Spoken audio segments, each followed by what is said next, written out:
Your first job. There's nothing quite like your first job. It literally shapes how you perceive the working world, whether it be positive or negative. For me, my first job was modern day a warehouse. Yes, I worked in a warehouse as my first job, and it can't get any more depressing than that. I can still remember it like it was yesterday. I was 18, young and overzealous. I was excited to get that bag, so when I got the call that I could pull up to the warehouse for an induction, I was cheesing.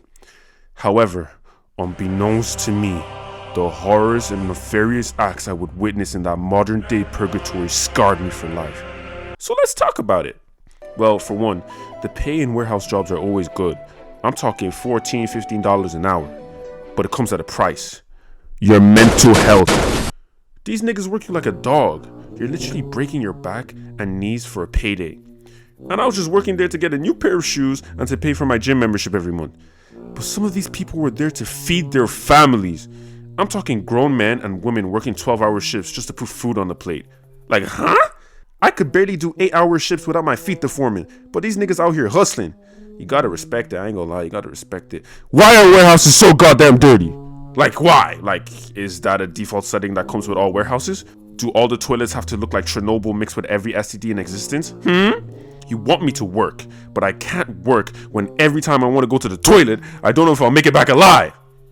And as nasty as these toilets are, I sometimes walk into the toilets to find grown men brushing their teeth. Like, bro, I'm too scared to even inhale the toilet air because it's basically poison, and you're brushing your teeth in it. Now, the warehouse I worked for had a quota that each worker had to reach in order to keep the warehouse functioning at a smooth pace.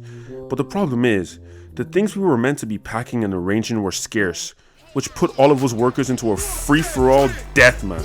I'm talking people fist fighting for items, throwing chairs, throwing grenades, anything to reach their quota.